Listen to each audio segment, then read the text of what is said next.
Você falou de descentralização. E por que processos de descentralização muitas vezes não dão certo? Porque a gente só faz um movimento, que é em alguns casos, que é descentralizar, mas nós não temos o cuidado de integrar. Políticas públicas demandam um movimento de ida e volta constante. Essa é a minha especialidade, políticas públicas. Você precisa descentralizar, mas se você não integra ao mesmo tempo, você pode, inclusive, fortalecer os movimentos mais conservadores.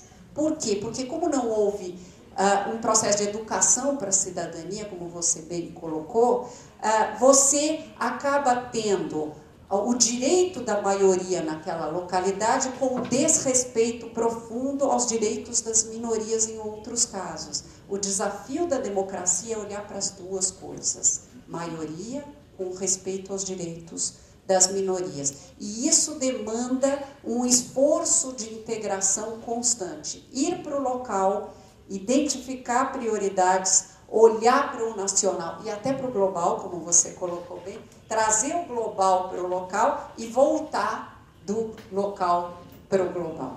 Eu acho que isso é, pelo menos, a minha reflexão a partir do que você disse. Alejandra, ¿quer comentar?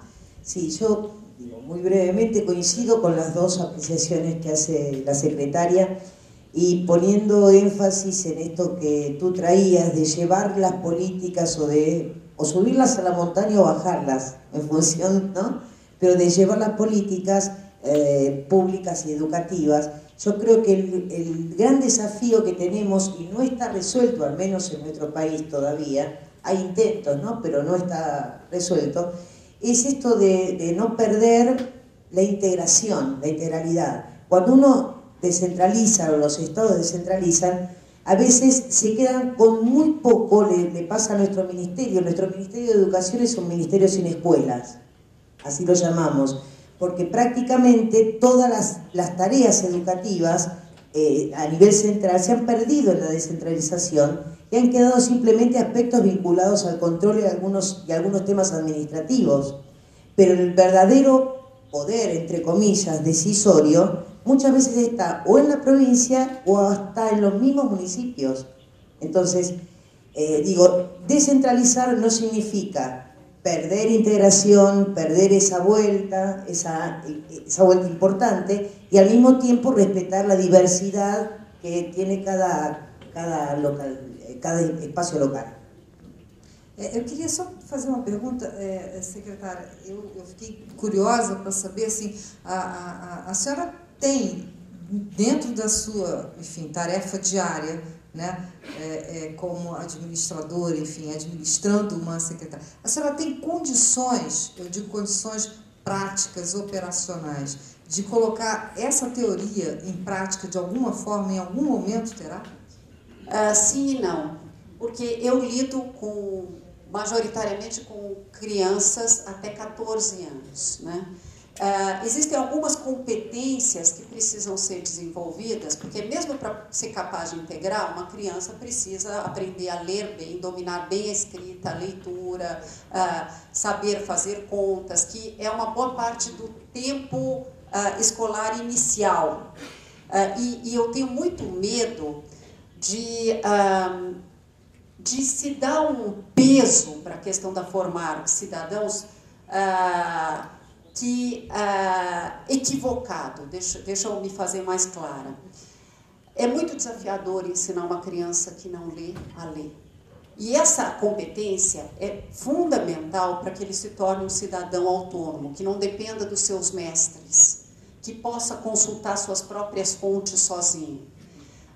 Alguns professores, às vezes, ficam tentados em fazer discussões políticas precoces com crianças muito pequenas e elas impor-lhes o seu ponto de vista e não ensiná-las a pensar, que também é mais fácil. É muito mais fácil ensinar a minha visão de mundo para uma criança. Uma criança é uma esponja, ela vai sugar aquilo que eu disser e tenho chances de fazer valer a minha opinião. Muito mais desafiador do que formar um ser que pensa independentemente, uma pessoa autônoma. Agora, é possível fazer? É possível, sim.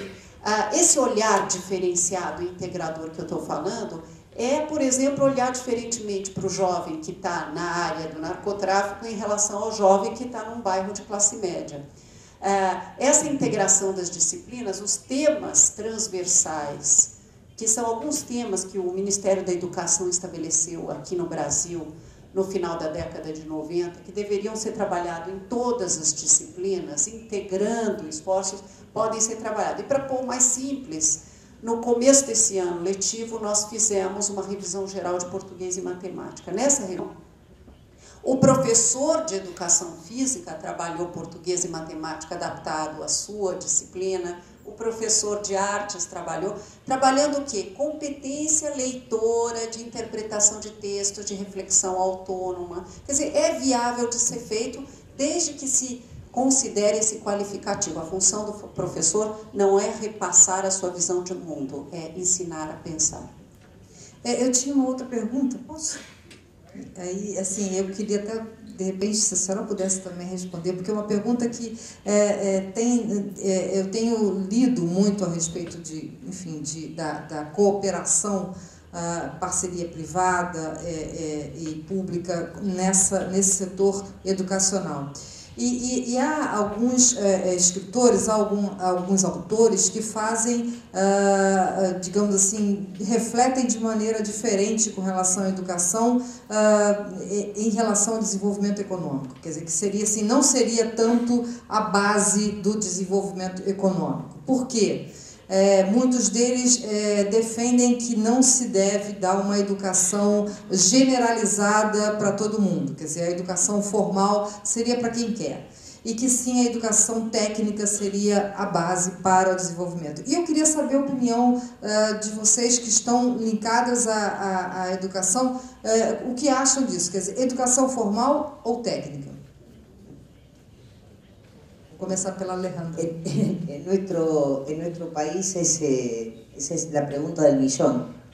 ¿Por qué digo esto? En la década del 90, nosotros prácticamente, 90, desde el 80 y tantos, empezamos prácticamente a quedarnos sin escuelas de formación profesional, de formación técnica. Y esto pasó en casi toda la región, o sea, la formación técnica o la formación profesional perdió mucho, no solo se perdió el oficio, digamos, ¿no? O sea, sino la posibilidad de adaptar el oficio a las demandas crecientes que fueron otras a las de esa época. Entonces, por un lado el debate está, ¿hay que formar a los jóvenes para el trabajo? ¿No? ¿O hay que formar a los jóvenes para la cultura, para la vida en general? Yo diría que esa es una falsa dicotomía.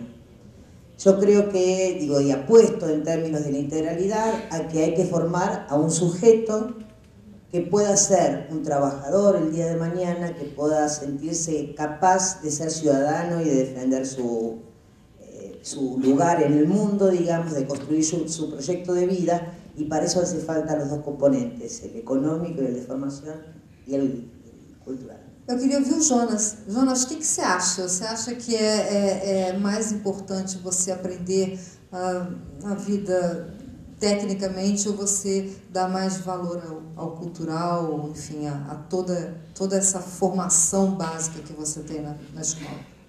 Olha, na minha opinião, eu acho que tem que ser dado, tem que ser valorizado o conhecimento como um todo, né?